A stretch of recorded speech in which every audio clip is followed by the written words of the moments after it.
예, 안녕하십니까. 또 지난 시간에 이어서 또 계속 문제들을 보도록 그렇게 하겠습니다. 지난 시간에 여기까지 했습니다. 그래서 이 문제부터 하면 될 것 같습니다. 인지액 환급에 관한 다음 설명 중 가장 옳지 않은 것은 1번부터 한번 보시죠.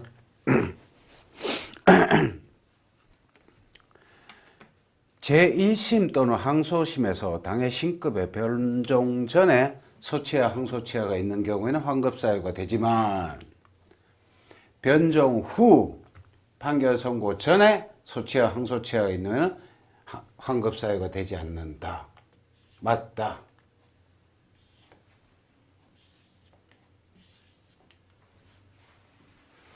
변종 전, 변종 후 소치하, 환급 사유가 되고 안 되고 이렇게 정리하십시오.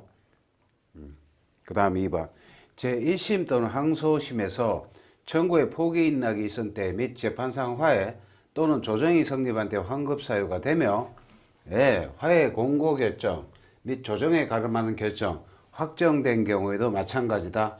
맞다. 그 다음 3번 여러 개의 청구를 한 경우 주된 청구를 유지하고 부대 청구만을 취하한 때와 같이 일부를 취하하더라도 인지액의 변동이 없는 경우에는 환급하지 않습니다. 다음 4번 인지액의 환급사유 및 환급금액 확인서는 해당 환급사유가 발생한 그 법원의 담당 법원 사무관 등이 이를 발급하는 것이 원칙이지만 소송기록이 1심 법원에 보존되어 있는 경우에는 1심 법원의 담당 법원 사무관 등이 발급한다. 꼭 그럴 것 같죠, 그죠? 소송기록이 1심 법원에 보존되어 있는 경우에도 1심 법원이 아니라 해당 환급 사유가 발생한 이 법원의 법원 사무관 등이 발급한다가 맞습니다. 그래서 이게 틀린 질문이 되겠습니다.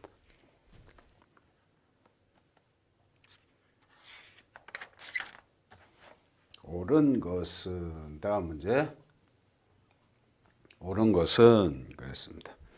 1번 상고 이유서 제출 기간 경과 후에 상고를 취하한 경우 환급 사유가 되지 않는다. 그 다음 2번 한 개의 소로서 여러 개 청구를 하였다가 그 여러 개 청구 중 일부를 감축한 경우는 물론 단순히 하나의 청구 중 일부를 감축한 경우 그런 경우에는 환급 사유가 아니다.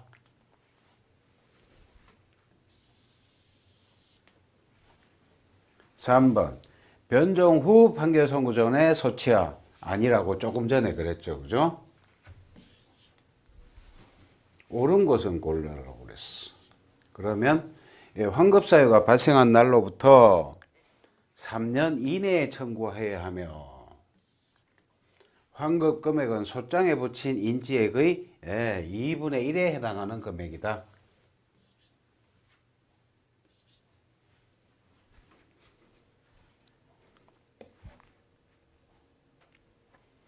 그 다음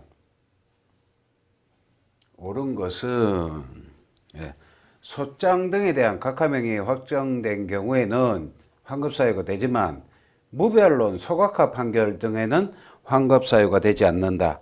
딱 맞는 말이네. 그죠? 그 다음 2번 국가가 당사자 일방을 위하여 보조 참가하고 있는 소송에서도 국가는 인지를 첩부하지 않는다가 아니라 이 경우에도 인지를 첩부합니다. 3번 원심이 간과한 인지의 미첩 또는 부족함을 상급심이 발견할 때에는 상급심이 보정명령을 하여야 하며 여기까지는 맞으며 이에 불응한 경우 원심을 취소하게 할 수는 없죠.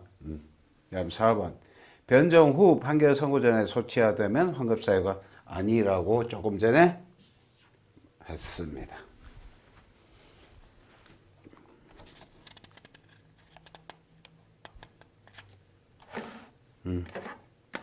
그 다음 5번 이제 보십시다. 틀린 것은 그랬네. 1번 국가가 당사 일방을 위하여 보조 참가하고 있는 소송은 국가가 보조 참가 인지처분 및 공탁 제공에 관한 특례법 제2조에서 말하는 국가를 당사자로 소송이 아니므로 국가가 보조 참가인 자격으로 1심 판결에 불복하여 항소를 제기함에 있어서는 민사소송법 등 인지법 소송에 인지를 붙여야 한다. 보조 참가도 인지 붙인다고 조금 전에 그랬잖아요. 그죠? 그 다음에 2번. 원고가 소장을 제출하면서 소정의 인지를 첩부하지 아니하고 소송구조 신청을 한 경우 소송구조 신청에 대한 기각결정이 확정되기 전에 소장의 인지가 첩부되지 아니하므로 소장 각하하지는 말라. 맞다. 3번. 원심이 간과한 인지의 미첩 또는 부족함을 상급심이 발견할 때는 상급심이 보정하나 불응해도 원심은 맞다. 4번. 1심 또는 항소심에서 당해 신급의 변종 전에 소항소 등이 취하된 때는 인지 환급 사유가 되지만 1심 또는 항소심에서 청구 포기 인락이 있는 데는 환급 사유가 되지 않는다. 예, 이런 경우도 환급 사유가 됩니다.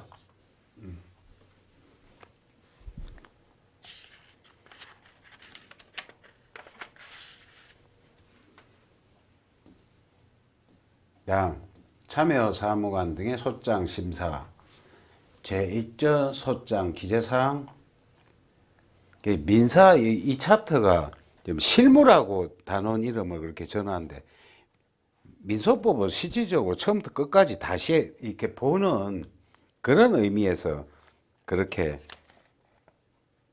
제목을 지은 것 같아요. 그죠? 예, 문제 보십시다. 1번. 소장 심사에 관한 옳지 않은 것은 예, 소장의 필수적 기재사항이 누락, 법정에 인지가 첩부되지 않은 경우 재판장, 참여 사무관 등은 지체 없이 원고에게 상당한 기간을 정하여 보정을 명하여야 한다. 맞는 말이다. 2번.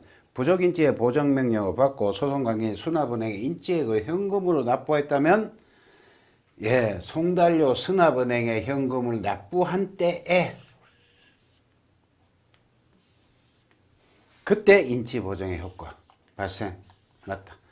지나간 부분을 총복습하는 좀 의미도 있는 것 같아요. 그죠? 3번. 재판장, 사무관 등 보정명령에 대해서 이의 신청이나 항고 등으로 그렇죠. 독립하여 불복할 수 없으며 재판장의 소장 각하 명령에 대한 불복 방법으로 이를 다툴 수 있을 뿐이다. 또한 맞다. 4번. 보정명령의 보정기간이 공란으로 되어 있어 보정기간이 지정된 바 없어도 적법한 보정명령이라고 볼 수 있다. 적법한 보정명령이 아니죠. 그죠?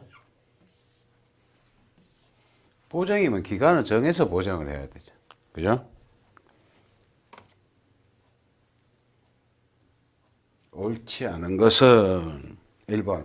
소장을 접수할 때 소장에 흠을 발견하여 보정을 권고했음에도 그 흠을 보완하지 않으면 접수를 거부할 수는 없죠. 그죠? 접수를 거부할 수는 없다. 옳지 않은 것은 그렇습니다. 이게 옳지 않고 2번. 원고는 소장에 소송 목적의 값을 계산하기 위한 자료를 첨부해야 하는데 소송 목적의 값에 대해서는 당사자의 자유처분이 허용되지 않고 법원이 직권으로 계산한다.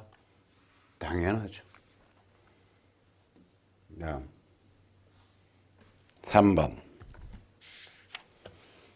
법인 아닌 사단재단 당사자인 경우에는 대표자나 관리인에 대하여 그 대표권과 관리권을 증명하는 정관규약, 선임결의서, 재직증명서 등의 서면을 소장에 첨부하여 제출해야 된다. 맞다. 소장에 서정으로 원본이 첨부되어 제출된 경우는 사본을 제출하게 하고 원본은 반환한다. 맞다.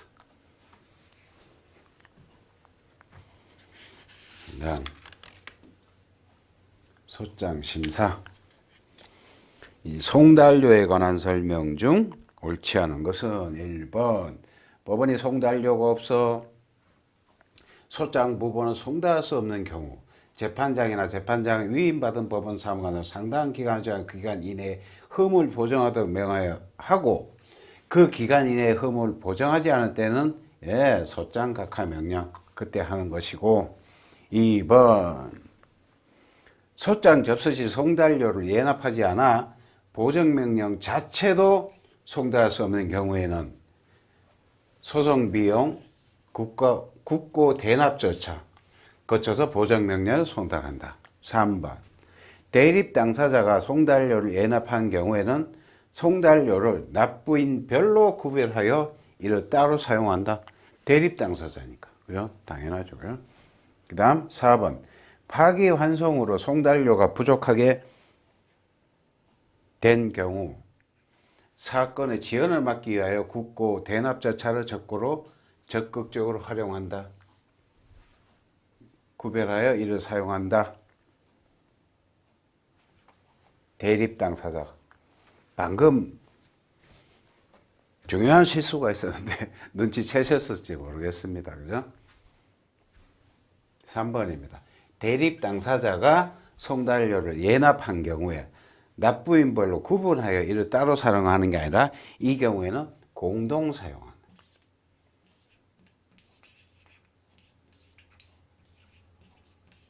그러니까 원고가 송달료 냈으면 피고는 송달료 안 내는 거죠. 그죠? 준비 서면 냈대.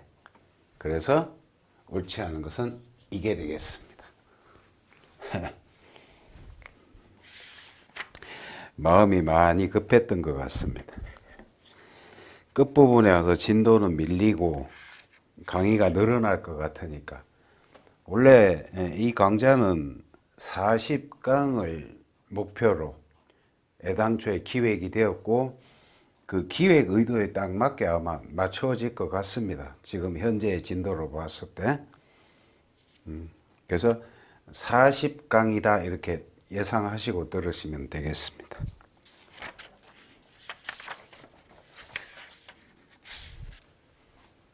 먼저 보십시다. 옳지 않은 것은 그랬는데 1번 참여사무관 등은 흠결사항이 확정되어 있고 그러한 흠결이 소장을 각하할 수밖에 없는 사항이 경우에는 참여사무관 등의 명의로 보정 권고를 한다. 맞다. 2번 송달료가 전혀 예납되지 아니하고 송달료 예납을 명하는 보정명령 자체를 송달할 비용도 없고 또한 소장에 팩스 번호나 전자우편 주소에 기재가 없어 이를 이용한 보정명령도 불가능한 경우에는 소송비용을 국고에서 대납받아 보정명령을 송달한 다음 보정기간 내에 보정이 없는 경우에 그때 소장각합니다. 그러니까 국고 대납 절차가 있다는 것을 알고 있느냐 물으신 거예요. 그 다음 3번 부적인지 보정명령에 따라 수납은행에 인지액을 현금으로 납부했다면 그렇죠? 그때는 납부한 때의 효과가 발생한다는 것이죠. 다음 4번 재판장 위임에 따라 참여사무관 등이 직접 보정명령을 하는 경우 그 보정명령에 대하여 원고는 법원 사무관 등의 처분에 대한 이의 절차를 규정한 민사소송법 제 몇 조에 의해 이의를 제기할 수 있다 라고 하셨는데 그렇지 않다. 요거 하나 답을 찍고 해설을 한번 보고 갑시다. 이만큼입니다. 요만큼.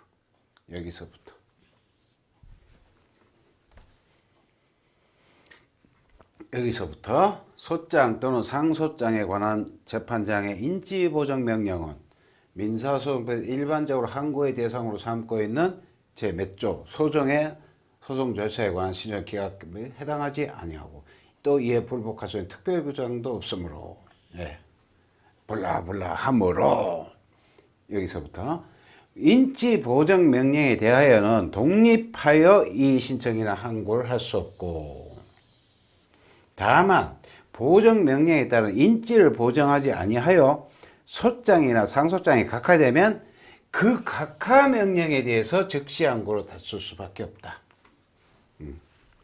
이 내용이 가지고 지금 4번 지문을 이의를 제기할 수 있다 이래가지고 틀린 지문을 만드신 거예요. 네, 문제 또 보십시다.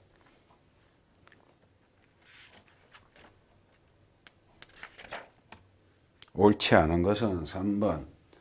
1번 보정명령서의 보정기간이 공란으로 되어 있어 보정기간이 지정된 바 없다면 적법한 보정명령이 아니다. 2번 재판장 위임에 따라 참여 사무관 등이 직접 보정명령을 하는 경우 그 보정명령에 대해서는 불복할 수 없으며, 그렇죠, 재판장의 소장 각하 명령에 대한 불복으로 다툴 수 있을 뿐이다. 맞다. 또한 맞다. 그 다음 3번 송달료가 전혀 예납되지 아니하여 송달료 예납을 명하는 보정명령 자체를 송달할 비용도 없고, 또한 소장에 팩스, 전자우편, 없어 이를 이용한 보정명령도 불가능한 경우 송달 불능으로 소장을 각하한다. 가 아니라 국고대납 절차,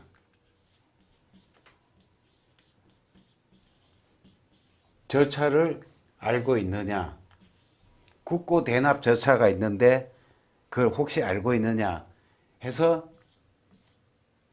이 지문을 만드신 거예요.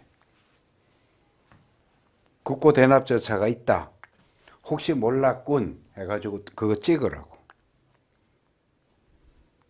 그 다음 4번 피고가 법인인 경우 피고의 대표자의 주소지가 아닌 소장에 기재된 피고의 주소지로 발송하였으나 이사불명으로 송달이 불능, 소재기 시에 제출된 법인등기사항 증명서에 나타나 있는 피고의 대표자의 주소지로 소장 부본 등을 송달하여보고 그럴 때 보정명령을 하는 거예요. 그럴 때 주소명령, 주소 보정을 명한다. 3번 지문에서는 국고대납 절차가 있는 걸 네가 아느냐? 예, 시간이 그러면 여기 국고대납 절차 여기 있습니다. 해설 파트에. 여기서부터입니다.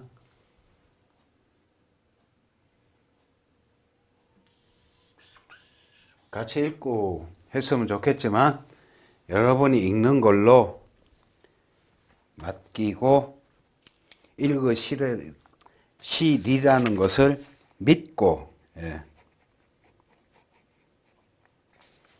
그렇게 지나가도록 그렇게 하겠습니다.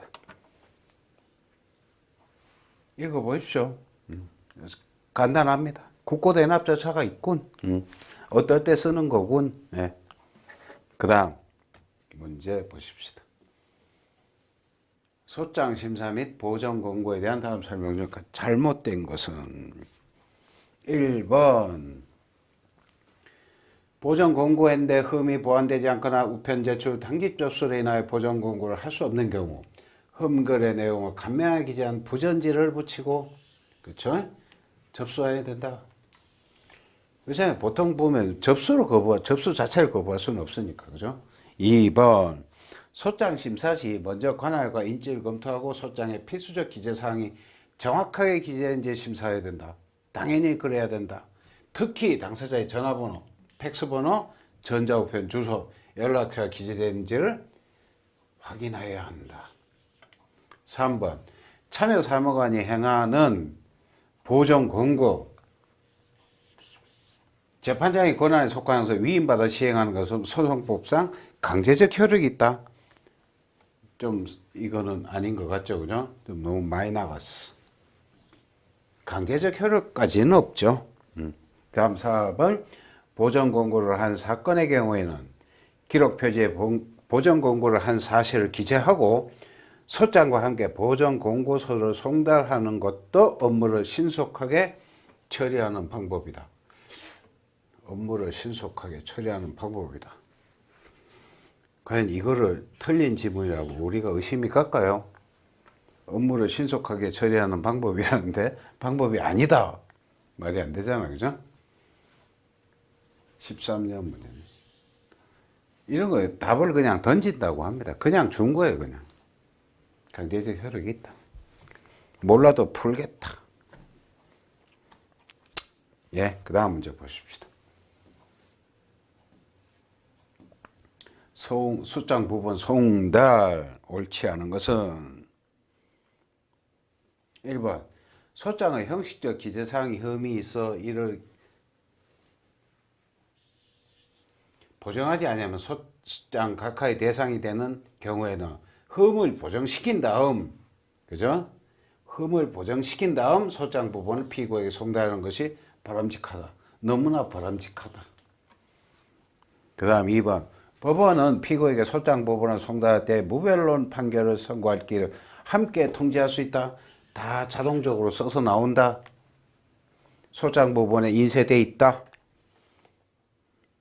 3번 소장의 계약 해제 의사표시가 기재된 때는 그 부분이 피고에게 그렇죠. 송달됨으로써 해제 의사표시를 한 것으로 된다. 맞다.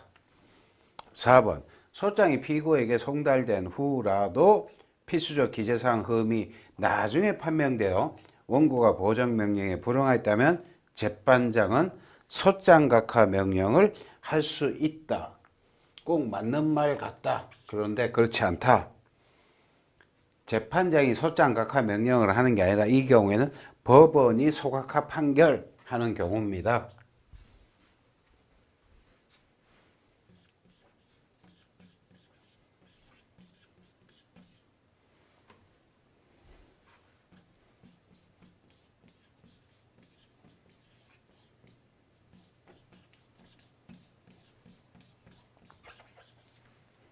사 번 질문 같은 경우에 보정명령에 불응해서 재판장이 하는 것이 소장각하 명령인데 그게 아니라 법원이 소각하 판결을 한다는 것이죠. 그렇습니다. 다음 옳지 않은 것은 그랬습니다.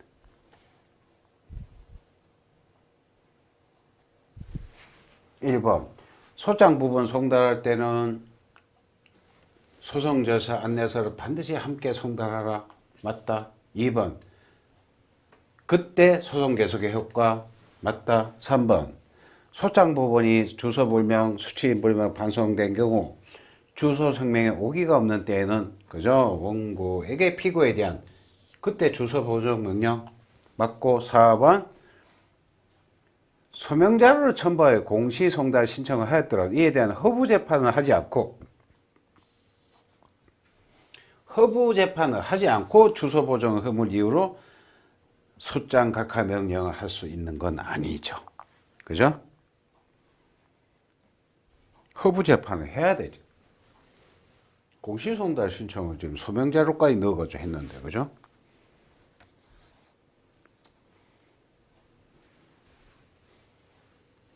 다음 문제 보십시다. 옳지 않은 것은 그랬는데, 예, 1번부터. 소장 부분을 송달할 때에는 소송 절차 안내서는 그러라고 했고, 2번, 어음금 지급을 구하는 소장 송달은 그렇죠. 지급 제시. 동일한 효력. 3번, 일단 소장이 피고에게 송달된 후에는 인지 부족이 나중에 판명되어 이를 이유로 보정명령에 원고가 불응하였더라도 여기서 따왔군요. 그 문장은 재판장이 소장각하 명령을 할 수는 없고 반드시 법원이 소각하 판결을 하여야 합니다. 이 문장이었군. 아까 그 앞에 있던 문장이 그죠? 그다음 4번 법인이 피고인 사건에서 법인 대표자 주소지가 아닌 소장에 기재된 법인의 주소지로 소장 부분을 발송했으나 이사불명으로 송달 불능된 경우에는 원고에게 곧바로 주소 보정 명령을 하지 말라고 하였지요. 요거는 하나 읽고 갑시다. 뒤에 해설에서 4번에 해당하는 부분입니다.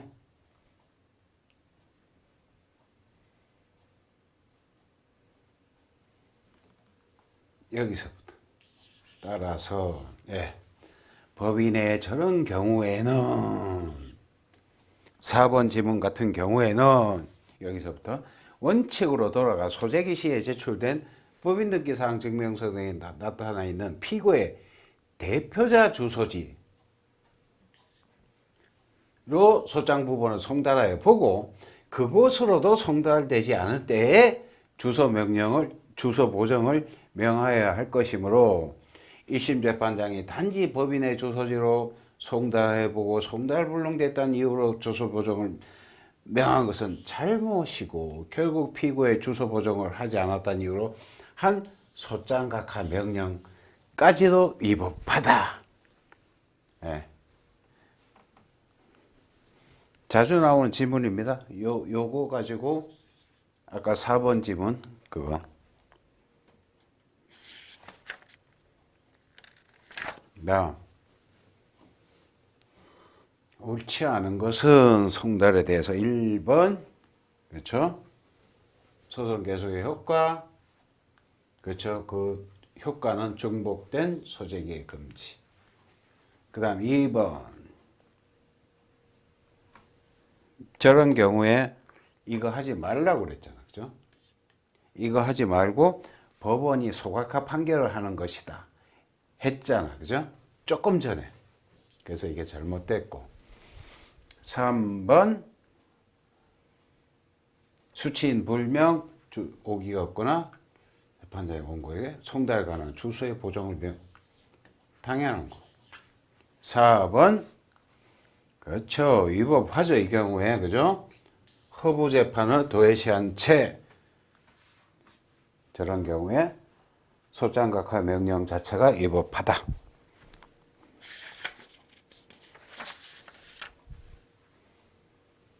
다음 잘못된 것은 이렇습니다. 1번 자, 이런 경우에 오기를 조사하고 오기 있었음이 확인되면 그렇죠. 그런 경우에는 재송달. 2번 폐문부재로 반송된 경우 일단 재송달 실시하는 게 원칙이나 재송달 하여도 반송될 것이다. 그때 주소보정 명령.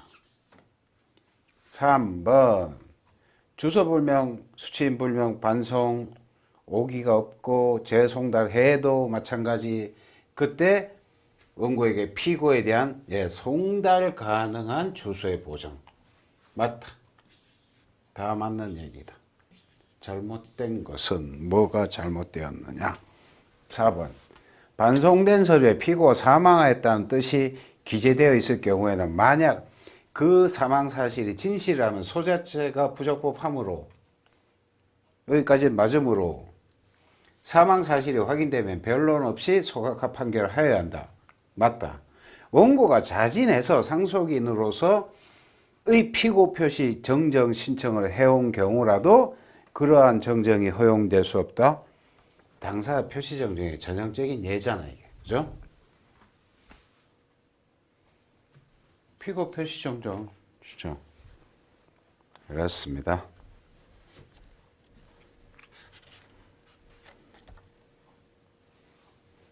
예, 이제 또 요건 사실로 넘어갑니다. 요건 사실과 증명 책임.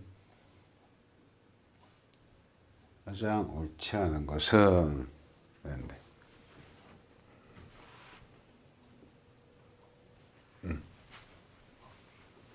꼬미 쪽으로 당길까? 예, 가운데다 놓고 갑시다. 예. 1번 보정채무 이행 청구의소에 대한 옳지 않은 것은 1번 대여금 채무를 보정한 자를 상대로 보정채무의 이행을 구하는 경우 보정계약 체결 사실은 요건 사실이 되지만 맞지만 대여금 채무가 발생한 사실은 요건 사실이 되지 않는다. 예, 주채무가 없는데 어떻게 보정채무가 성립합니까? 그죠? 부정성이 있는데 당연히 대여금 채무가 발생한 사실도 보정채무의 요건 사실에 해당이 됩니다.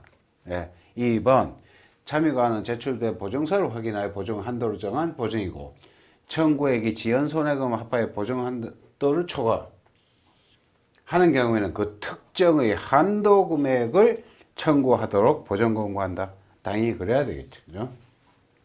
3번.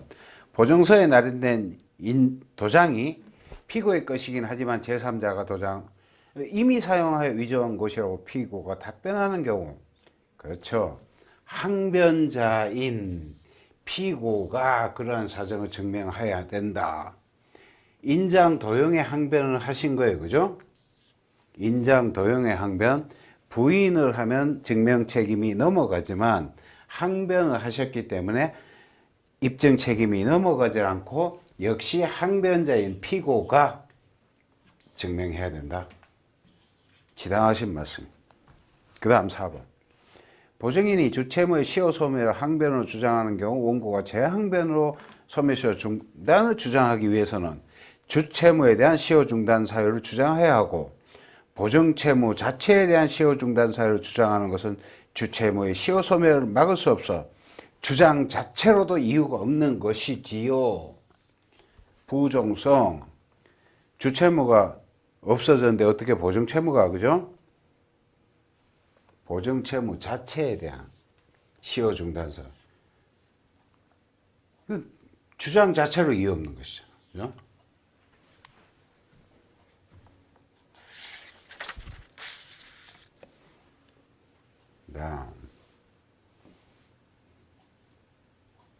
증명 책임에 옳지 않은 것은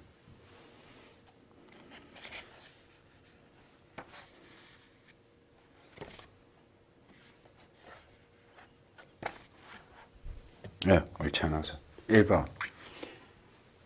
불효증 사실 이런 세 가지 증명을 요하지 않는 사실이라는 뜻이죠. 그죠? 다툼이 없고 현저한 사실, 법률상 추정된 사실. 2번. 법률상 추정이 되면 추정된 사실을 복면시킬 증명 책임이 법률상 추정이 되면 상대방에게 전환. 맞다. 사실상 추정해도 주장 증명 책임이 전환이 일어난다. 법률상이라고 그러죠. 사실상은 아니에요.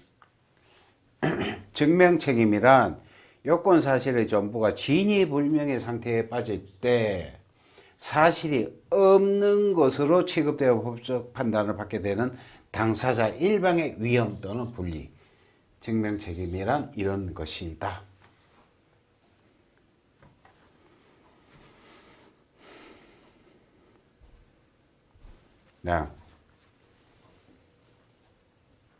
가장 옳은 것은 한번 1번부터 보십시다.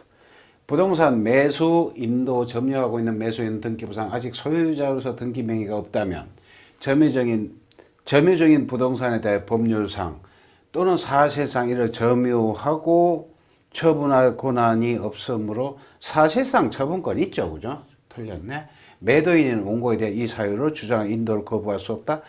거부할 수 있습니다. 왜? 이 민법제 213조의 점유 13조 단서에 점유할 권한이 있지 않습니까? 그죠? 소유권은 저쪽에 있더라도 소유권에 기해서 나보고 인도해라. 그런데 단 점유할 권한이 213조 단서에서 부동산 매수인의 등기 청구권, 이 점유할 213조 단서에 점유할 권한에 해당이 됩니다. 그래서 점유하고 처분할 권한이 없다고 사실상 틀렸고 거부할 수 있죠. 그 다음 2번. 피고가 전 소유자와 임대차에 기하여 점유 중에 유익비 등을 지출한 경우 전 소유자는 민법제 626조의 유익비 상환 청구를 할 수 있을 뿐 현 소유자의 원고에게는 203조에 의한 유익비 상환 청구를 할 수 없으므로 전 소유자에 대한 유익비 상환 청구권을 위하여 현 소유자인 원고에게 유치권의 항변을 할 수 없다. 그래서 유치권의 항변 당연히 할 수 있죠. 그죠? 왜 유치권은 항변을 못합니까? 그죠? 물건에 관하여 생긴 채권이고 대세적인 효력이 있는 유치권인데. 예. 그 다음 3번. 신이치, 권리남용, 주장 없어도 직권 맞지. 주장 없어도 직권을 할 수. 옳은 것은 그랬으니까 저게 맞고. 그 다음 4번. 임차인의 유익배 상환 청구권에 관한 민법 제 조항은 강행 규정이므로 당사 특약으로 포기 제한할 수 없다. 강행 규정이 아니라 임의 규정이죠. 그죠? 그래서 특약으로 포기 제한할 수 있습니다.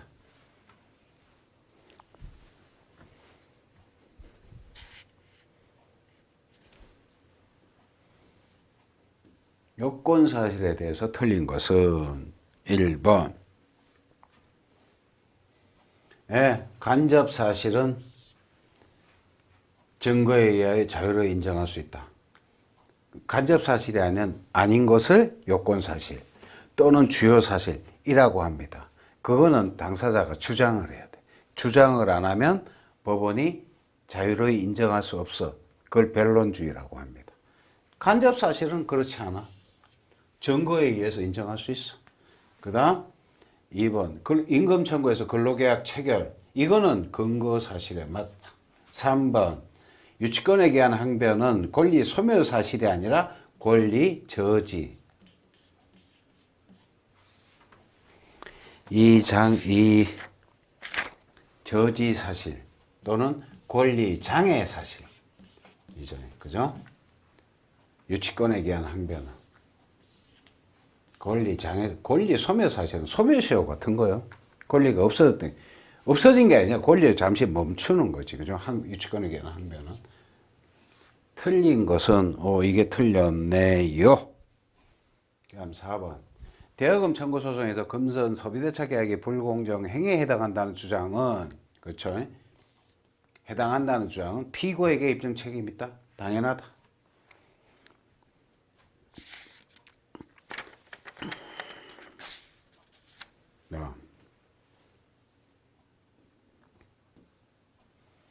금전 청구 요건 사실에서 대여금 파트입니다. 옳지 않은 것은 그랬는데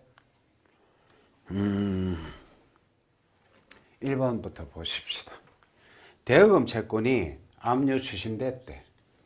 원피고 간의 종전의 채권과는 그대로 존속하지만 그렇죠. 추심이니까 추심 권한만 추심 채권자, 원고의 채권자, 그 사람은 추심 채권자다. 이전되어 제3채무자 이행에서는 추심 채권자만이 제기할 수 있어. 채무자는 피압류 채권에 대한 이행 소송을 당사 적격 상실. 압류 추심의 항변은 원고의 충고를 그렇죠. 각하하는 본안전 항변이다. 소송 요건에 관한 당사자 적격에 관한 항변이니까 각하하는 본안전 항변이다. 맞다. 딱 맞는 말이다. 2번.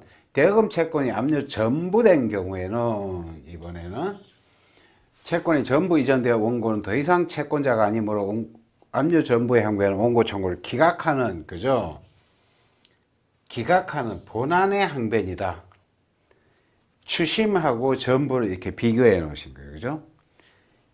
각하 본안전 소송 요건에 관한 문제고 여기는 본안에 관한 요건이야. 그죠? 소송 요건, 본안 요건. 이유 없으면 기각, 여기는 각하. 본안전 항변, 본안의 항변. 비교해서 이렇게 문장을 써 놓으신 것 같습니다. 그 다음 3번. 대여금 채권이 압류 전부되었다는 항변의 요건 사실은 갑이 채권자가 되어 원고의 피고에 대한 대여금 채권에 대해 압류 전부 명령을 받은 사실. 위 압류 전부 명령의 결정적 본의 피고에 송달된 사실. 다음 제3채무자에 대한 송달 및 전부 명령이 확정된 사실이고 채무자에 대한 송달 사실. 원칙적으로 주장 증명될 필요가 없다. 큰일 나시죠. 틀린 겁니다. 그죠? 채무자에 대한 송달도 주장 증명돼야 됩니다. 전부 명령. 그죠? 다음 4번.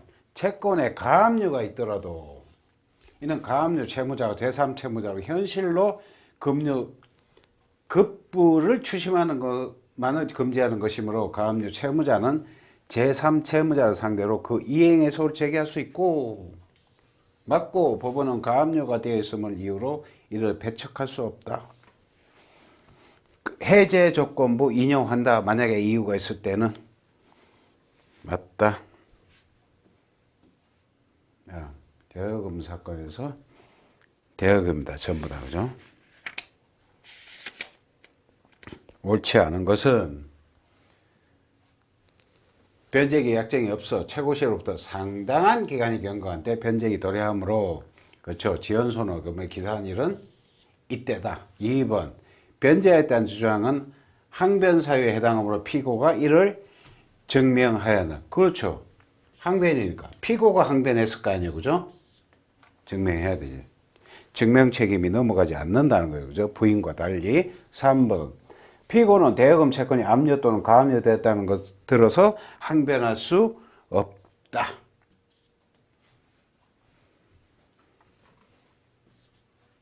계약서의 서명이나 날인이 피고의 것이 아니라고 답변할 때는 원고가 계약서의 진정 성립을 증명해야 한다.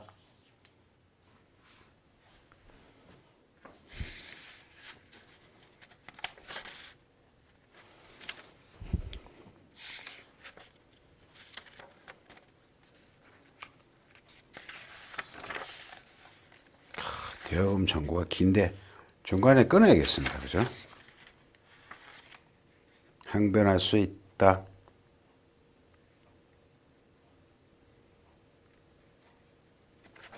예. 여기서 끊고 또 시간이 또 너무 길어졌으니까 또 다음 시간에 또 이어서 계속 또 그렇게 가도록 그렇게 하겠습니다. 예, 긴 시간 수고하셨습니다.